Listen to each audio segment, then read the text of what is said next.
Hello, I'm John Butler. Welcome to Microsoft University's video course on learning to write programs which will run in the Microsoft Windows environment.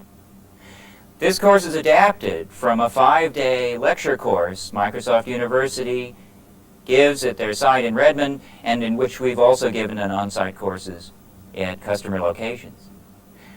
I was involved in the development of the course, and I'm really excited you're here for the video version of the course, because I think you'll find that it gives you a head start and a good solid background in writing Windows programs. In fact, students have told us that the stand-up version of this course is worth about 3 months of self-study with a software development kit and books on writing Windows programs. We'll not be able to teach you everything you need to know about writing a Windows program, but we can give you the confidence and the tools you need so that you can go on exploring Microsoft Windows.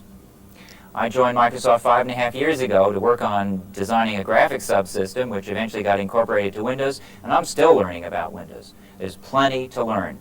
But this course is going to give you a foundation for Windows for DOS programming. In fact, it'll also give you a leg up on developing programs for the Presentation Manager of OS/2, because the programming model for both the Presentation Manager and Windows for DOS are identical, and they share many of the same functionalities.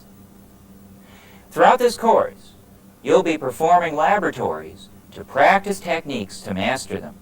And then we'll guide you through another series of labs as you work through the course to put those pieces together and build an actually useful Windows application. In fact, I've got it running here on my screen. Call it Browser, and as you can see, it's got a little bit of graphics in it. It's got some text and a number of windows I've already got up. I'm looking at some source files. If I wanted to look at a C code source file, I could double-click on this icon, maybe open up the debug file. I could change some text in there, edit it if I like, and then put the file away when I'm done. In fact, we'll give you all the techniques you need to build this program for your very own. And you'll understand every piece of code in this program by the time you're finished working through the course. Now, before you proceed any further with the course, I'd like you to be certain that you've got some items with you and that your environment is prepared so that you can really continue to buckle down and do the work you need to understand the material. I'd like you to check and make sure you've got a copy of the Windows Video Course Manual, both the lab manual and student manual. You'll be using the student manual because it's got copies of a lot of the visual images we'll provide for you here in the videotape. We'll also have you copy some things down and work with it. That helps you remember. Then when you carry that manual into the laboratory, you'll have those images with you.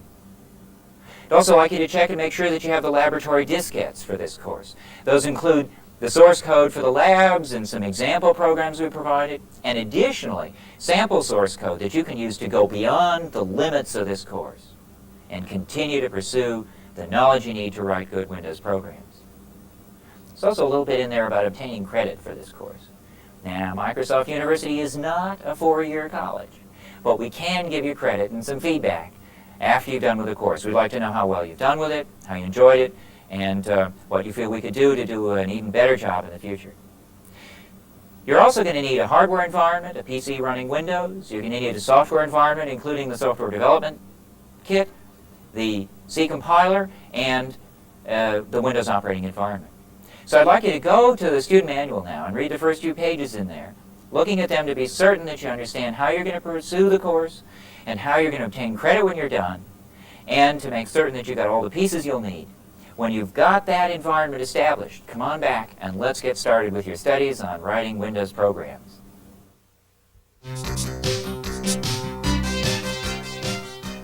In terms of orienting you to the way your videotape is going to appear and the way your screen is going to be used by the videotape, the section that you're currently studying will always be indicated in text in the caption bar at the top of your TV screen. The rest of the remaining sections will be represented by icons at the bottom of the screen. Just below the caption bar at the top of your screen will be a menu bar, and the menu bar will have one entry for each of the modules in the current section. While a section may encompass a number of topics, a module will be a single topic. At the beginning of each module, significant aspects of the topic are previewed, and I'll also show off any programming skills you're going to acquire in a dialog box. The other drop-down items on each module's pull-down are composed of lectures and laboratories, and at the beginning of each lecture or lab, I'll pull down that menu item so that you can see where you are in the tape. Periodically, I'll direct you to the workbook for exercises and sometimes for additional reference material. In order to derive the maximum benefit from the course, you're going to need to move between the videotape and the laboratory. And in the laboratory, do the work with the exercises so you can master the techniques that you just heard about on the videotape. Let's take a look at the 8 sections of this course. Section 1, titled Understanding Windows, will examine the architecture of the system both with and without Windows. And we'll also take a look at the architecture of a Windows program. In the labs in Section 1, you'll install the Windows operating environment and install the Windows Software Development Kit. Section 2, Building a Program, will introduce you to the executable file, which is a Windows program. You'll learn the files that you must have available and the process of transforming those files into their binary intermediate forms and putting them all together into a Windows program. In the labs for Section 2, you'll become familiar with the files and the pieces that you've got to have and inspect existing examples which will get up to the complexity of a program that puts a window up on the screen. Section 3 will continue your study specifically about Windows. You'll look at how to create a window, how to create and add a window class, and you'll also spend some time with the attributes of Windows, whether a window is a child, whether a window has a parent, and how you work and mix and match those attributes. In the labs, you'll actually create windows, add them, and alter and vary their attributes. Section 4, Menus and Dialogues, will introduce you to the graphical user interface constructs of menus and dialog boxes. In the laboratories, you'll create and add menus, altering them and adding keyboard accelerators and so forth, and then you'll also create both modal and modeless dialog boxes. Don't worry, by then you'll know what those terms mean. Section 5, on hardware input, will introduce you to the way in which your Windows program gets input from the keyboard, the mouse, and the system timers which are available. You'll learn how Windows shares all of those devices between all of the programs currently running, and how you can get that information. In the laboratories for Section 5, you'll learn how to acquire input from the mouse and the keyboard, and you'll learn how to set up and destroy timers.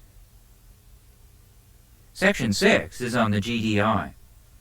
The graphics device interface is how your Windows programs create output on graphics devices.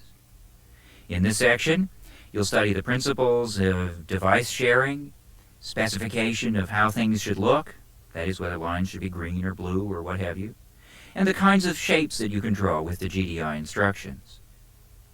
In the laboratories, you'll access devices, draw on them, vary the appearance of those drawings, and also learn how to save your drawings for later reuse and how to print on hard copy devices. Section 7, Advanced Techniques, will introduce you to a couple of fundamental capabilities that you need to have in order to finish a Windows application, such things as memory management and file I/O.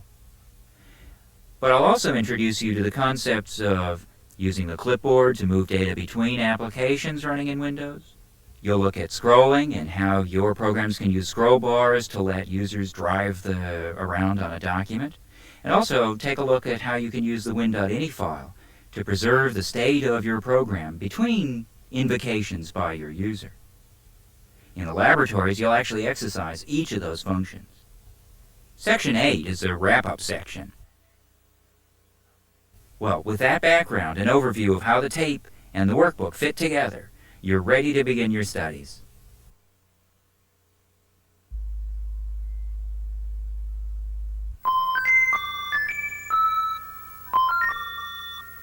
This section will introduce the system software architecture of Windows. We'll examine the way in which graphical capabilities were added to applications that are now available to every Windows program.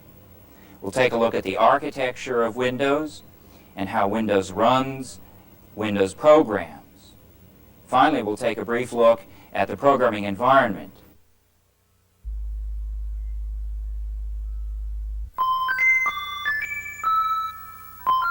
We'll begin this section by revisiting the opening montage to see how Windows solves problems, not only for users but for you programmers as well.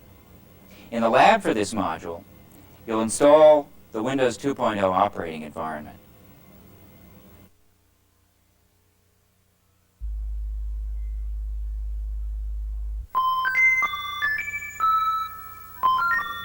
Microsoft Windows solves a lot of problems for you.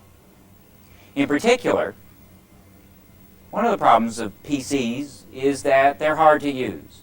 A greater than or C greater than is not a terribly useful kind of thing to see on your system. And in fact, if you type help at A greater than, it typically says bad file or command.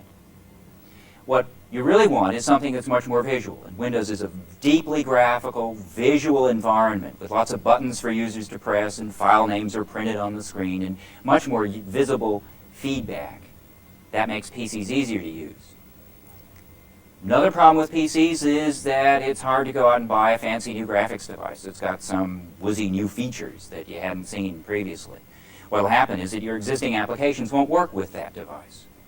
Windows solves that problem by providing a very rich graphical interface. The programs speak to the interface, and Windows talks to the devices through a driver supplied by the manufacturer.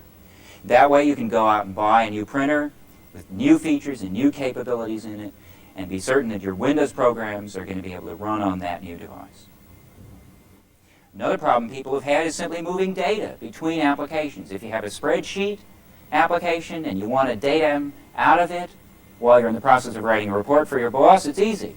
Windows provides a clipboard, a facility users can use to move data between applications that understand the Windows clipboard capability. In that way, Windows promotes the movement of data between Windows applications and enhances the ease of use of the PC. Now those three problems of ease of use of the PC in general, problems related to adding new devices, and problems with moving data between applications, are really problems users have with computers. But programmers, you folks out there developing applications, have also had a problem. And that problem is that if you had menu code or forms code or graphics code, you had to write it. You had to maintain it. And in fact, 60% of the typical DOS program is devoted to things like graphics, forms, and menus, and so forth. Well, Windows is a set of utilities that you're absolutely guaranteed is going to be present on all of the systems that your Windows programs run on.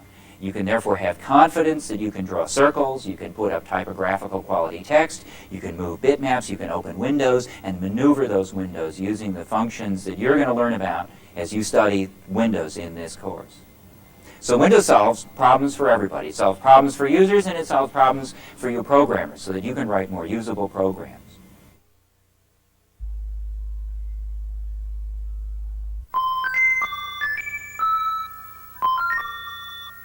Now I'd like you to perform your first laboratory. I want you to install the Windows operating environment on your PC. I want you to work with it enough to be comfortable with its capabilities. It comes with a few small applications. I want you to be thoroughly comfortable with it and to understand how you install Windows onto a PC and what the parts are and what you need to know about the hardware in order to do that. I'll see you when you come back from the laboratory.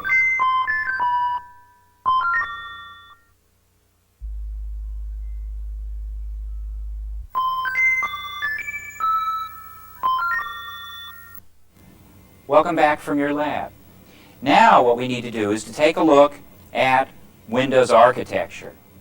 I want to see how we have added the functions that were necessary to the PC in order to perform all that WYSI graphics and windowing and forms fill-in type stuff that is part of Windows.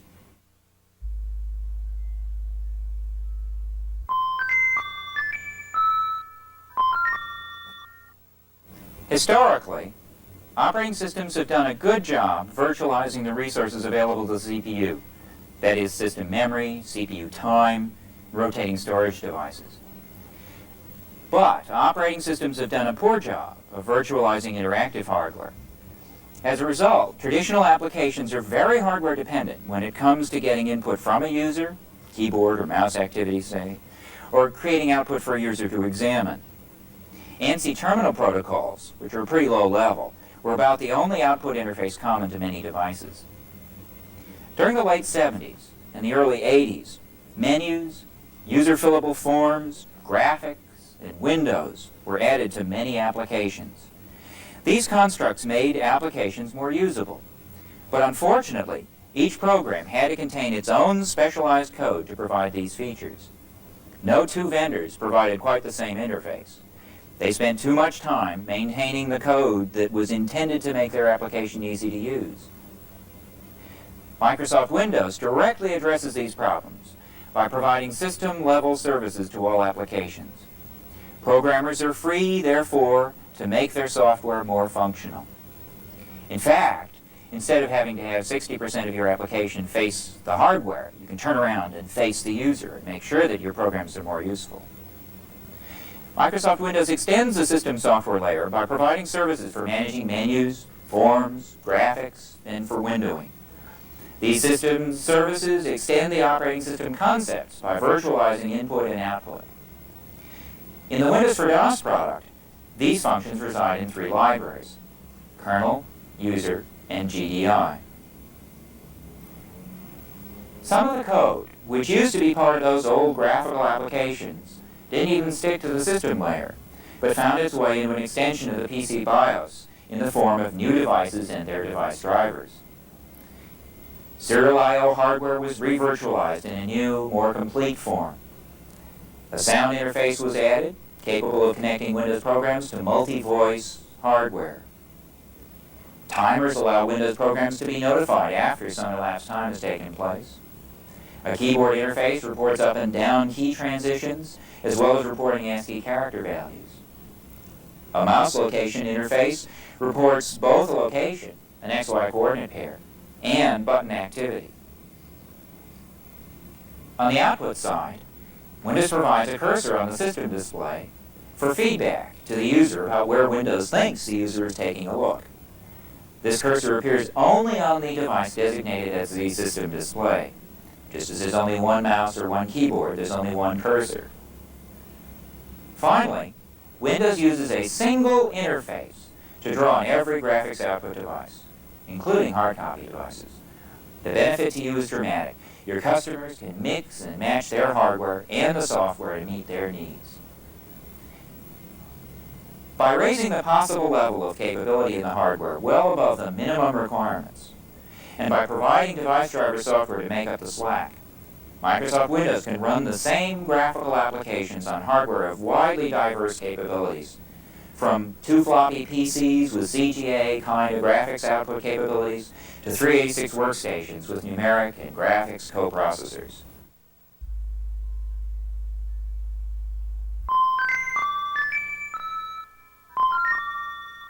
Now, let's examine the extensions to system software provided by Microsoft Windows. The functions in the Winbox interface with DOS and handle input, dialogues, and the like.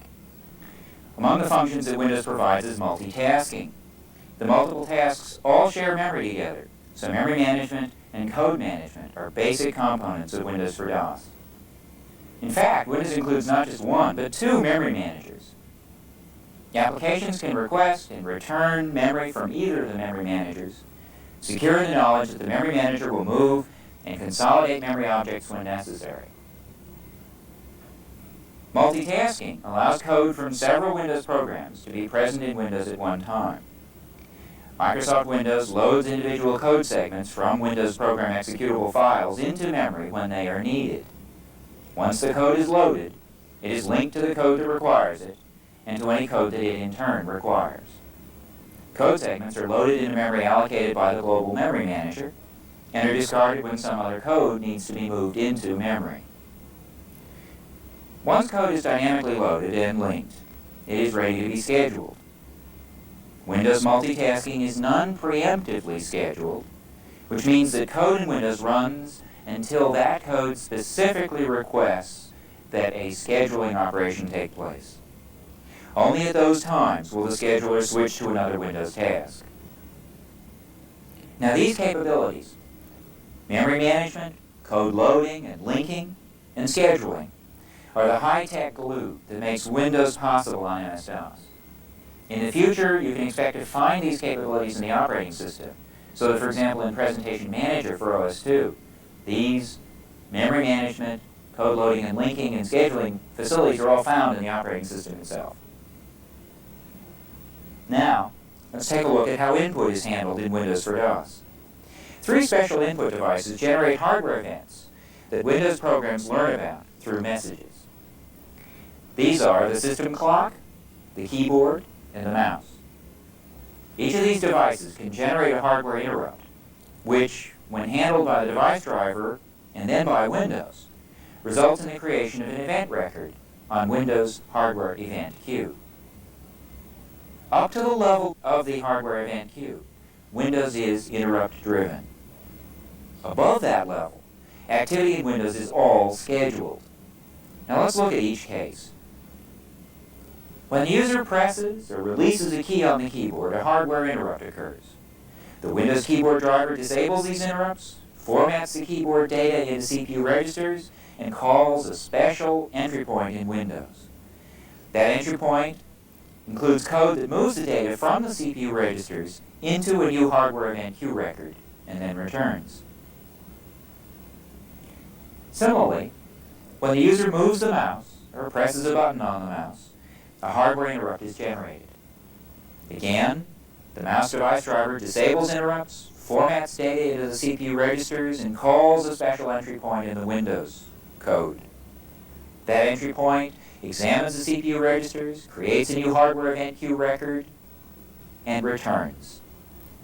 The mouse device driver then re-enables interrupts and itself returns. The system clock is also associated with the Windows driver, and when the system clock goes off, interrupts are generated. They may result in the placement of new timer event records into the system event queue. These device drivers and special Windows functions for them create entries on the system's event queue as the hardware activity takes place. Later, as a scheduled activity, other Windows logic transfers the hardware events to the message queue of the task which owns the window for which that event was intended. Windows programs are tasks. We'll go over that in a little bit more detail later. But for now, I want you to notice that tasks, that is Windows programs running on a Windows system, can create individual windows, and that each piece of input flowing through Windows is destined for a specific window in a specific task. For the timer, the keyboard, and mouse events, messages are eventually directed to the task queue associated with the window that will process those events. Timers and the keyboard are always owned by some task in the system, so the task message and queuing logic can easily move timer and keyboard events to the appropriate task. We'll see later on that tasks themselves move messages onto the code that handles input to the other window. The mouse is seldom actively owned by any window. So in the case of the mouse, the task message and queuing logic usually has to check an area database to see which window owns the point on the display screen where the cursor currently lies, and then send the mouse messages to that particular window. Notice that as input is moved to tasks from the hardware, these hardware events are transformed into messages. I use those terms to help me remember that there are only 3 true event-driven devices in Windows, although there are many sources of messages for Windows programs. We'll have other chances to examine how hardware input reaches your Windows programs later on. But now, let's turn to another area of functionality in Windows, an area associated with graphical user interface and some additional sources of messages. This area includes the menus, dialogues, and the resources, the user interface management systems functions of Windows. Menus are defined by your Windows program and are attached to specific windows when those windows are created. Your program provides data which describes the menu to Windows, and Windows uses some screen area to put up the menu. And then Windows directly handles choosing a font, drawing the menu, and so forth. Eventually, when the user makes a menu item selection, the menu logic itself places a new message on the task queue for that window. Your program provides the data structure, and Windows works with the user and returns messages, what I call pseudo-events, because there's no actual hardware generating the menu item selection messages. Dialogues are another example of user data structure. Your program provides a template for the dialogue, describing the fields in that dialogue and their location and so forth. Later on, when you want, Windows creates a pop-up window for the dialogue, decorates that pop-up window with all the fields that you defined in the template, and echoes the user's activity in the dialog fields. With dialogues, unlike menus, your Windows program additionally provides a procedure, not just a data structure.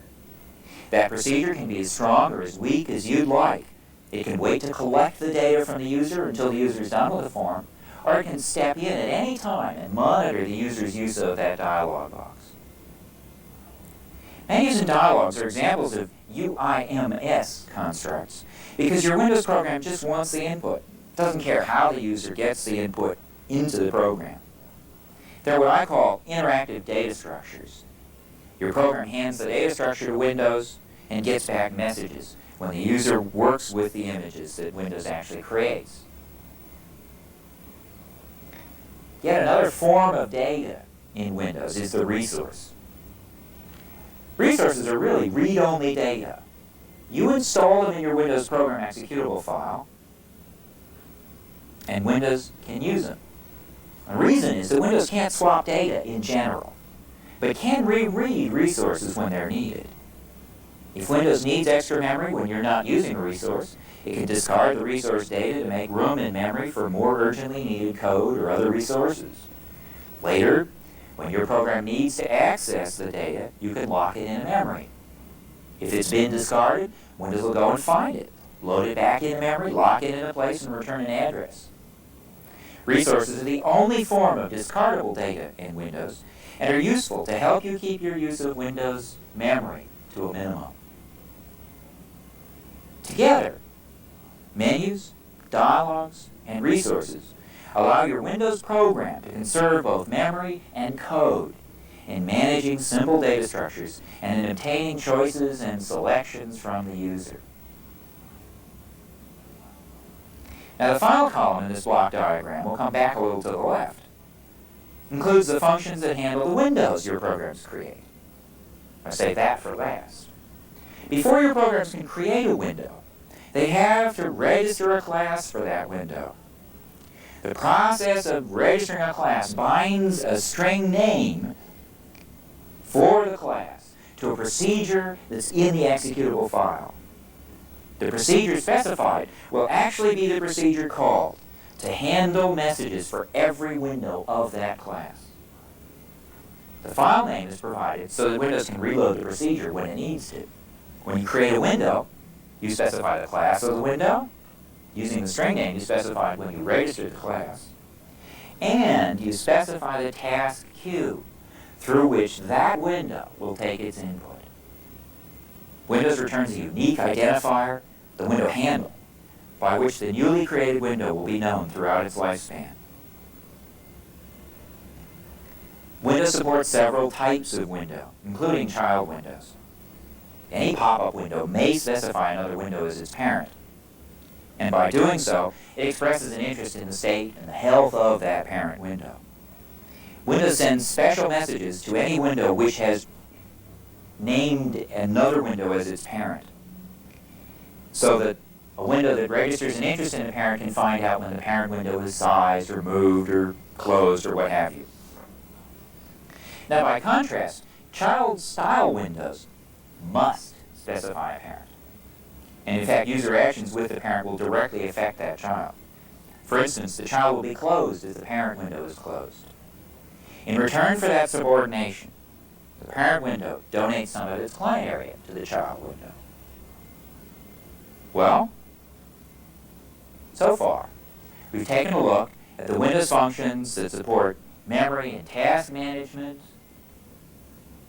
We've looked at the functions that handle input, or the way in which input moves from the system clock, the keyboard, and the mouse, ultimately to Windows tasks. We've taken a look at support for menus, dialogues, and data resources, and briefly examined the capabilities to perform windowing. But now let's move on. Take a look at how Windows handles output from your Windows programs. Output to graphics devices is uniformly handled through the GDI, or Graphics Device Interface. That interface defines a lot of graphics functions to draw lines and polygons, to write text, move images around, on, and between devices. And therefore, GDI can run on naked frame buffer devices like EGAs that don't have any graphics intelligence, and it can run on smart devices equipped with a language of their own, say a NIOS device or a PostScript device or what have you. Now, in addition to performing graphical drawing functions, GDI allows your Windows programs to control the way these images appear and where they occur on the drawing surface. Appearance aspects, such as color and size, are set by specifying attributes, while location is set by specifying coordinates. GDI allows Windows programs to request any appearance desired, but guarantees only that the system will not hang when a device cannot perform an attribute you've requested. I mean, no amount of simulating or decomposition can produce a green line on a black and white device. But in such cases, GDI adopts a strategy of graceful degradation. In other words, do the best you can, don't hang the system, and eventually return. Now, in the case of the green line, GDI would draw it in either black or white, whichever was not the background color. GDI also allows Windows programs to specify how the coordinate values they use are to be interpreted. This is often called coordinate mapping, but that's a pretty fancy word for what's really just a renaming process. GDI always talks to devices in their own terms, in their own coordinates, but it lets you talk to it in any of several systems, fractions of the inch and square scalable coordinates, to name a few. Systems that may be more meaningful to your Windows programs than the actual device coordinates. We'll take a long look at that later on in the section on the GDI itself. Now, in order to control access to graphics devices, especially the system display, GDI provides clipping capabilities. With proper clipping, your Windows program never needs to worry about whether some other window has taken a chunk or several chunks out of your window. For example, users got a menu up and a pop-up up, and there are holes all over the client area of the window.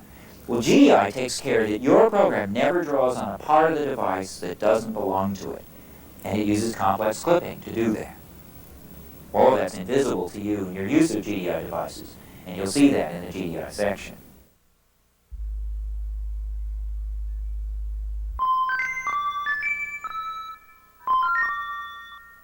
In this module, we'll take a look at how your programs are run by Windows.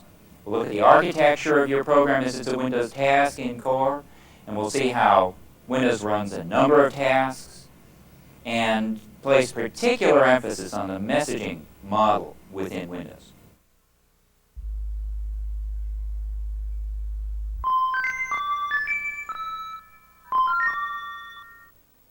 Now let's take a look at the way Windows runs programs, including the Windows programs you're going to learn to write by taking this course. Whenever an executable Windows file is run, Windows creates a new task in RAM for a copy of that program. Windows tasks correspond with processes in other operating systems, but of a variety known as weak or lightweight processes. Windows tasks each have a unique data area to record their state. Each instance of a task gets a separate copy of the data area for itself. The separate data areas allow two task instances of a word processor, for example, to work on different files. Windows tasks all share a single address space, which is why they are lightweight processes, typical heavyweight processors and operating systems are guaranteed their own address space, usually implemented as a virtual address space and provided by the hardware in the operating system. Your PC is a single address space which is unprotected under Windows for DOS, and therefore all of the Windows programs that are competing for CPU time share that address space. Because of that, your Windows programs should try to identify small units of code and data which can be discarded and reloaded at will by Windows. In that way, when the user is working with another task, not yours, Windows can reclaim much of the RAM needed by your program. Code segments and data resources are the units of your executable Windows file that Windows can reload when necessary. Well, back to the system and the CPU organization. Each Windows task, again, is a Windows program running in the system. The code associated with the task must include a very special entry point called WinMain. The code in WinMain gets the task's data area set up, creates any windows the task requires, typically a single overlap type window, and enters a loop retrieving messages for the task's windows and sending those messages on to the procedure for those windows. In general, Windows programs create windows on screen to provide the user with visual feedback. Each window is associated when it's created with a window class. Part of the class specification includes a procedure name, and that procedure becomes responsible for handling the user's activities with windows of the class the procedure is part of. In operation, then, as the user works with the mouse and the keyboard, hardware events are enqueued. Windows logic transforms those events and places them on the required event queue for the task. WinMain code in that task pulls the messages off of the task queue and hands them on to the Windows procedure that will actually handle the activity. The Windows code can update the task state by writing on the instance data, or it may update information in the window to let the user know that things have changed. Now, the situation is not much changed when several tasks are running. Note that the WinMain code and the window procedures are all present, dynamically loaded and then linked when necessary. Now, if two tasks are copies of the same Windows program, they'll share the WinMain and the window procedure code from the executable file. Notice that in that case, it's the different data segments that keep the two tasks operating on different data. As the user works with first one task and then another, Windows moves hardware events from the user's activity to the code that will handle that activity. In Section 2 of this course, you'll become familiar with the process of creating a simple Windows executable file. And with that background, you'll be ready to work with Windows in Section 3. That time, you'll get another look at the connections between Windows, a WinMain, a window procedure, and a window on screen. Remember, one of the principles of this course is that the important material you're going to hear 6 or 8 or 9 times by the time you finish the course. The unimportant stuff you're only going to hear once or twice. But everything that's important you're going to hear enough times and from enough different angles to help you firmly fix it in place. And then, of course, you'll be doing labs to use it.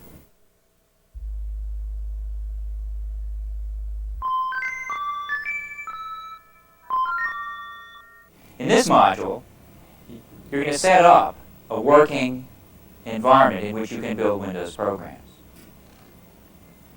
You'll install the software development kit, and you'll make and run one or more of the example applications that are provided with that kit.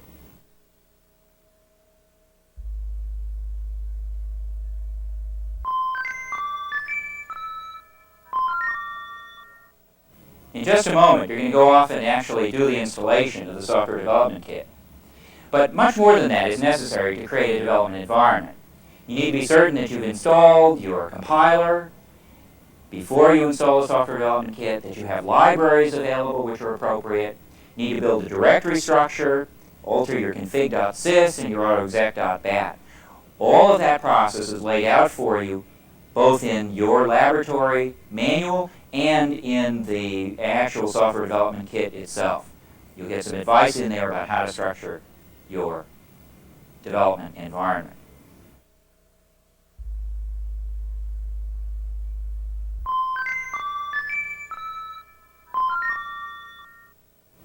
I'd like you to prepare now to make sure that you have a complete software development environment. I want you to install the SDK and to add the symbols that you need, which are DOS symbols, so that you can be certain that you're up and running.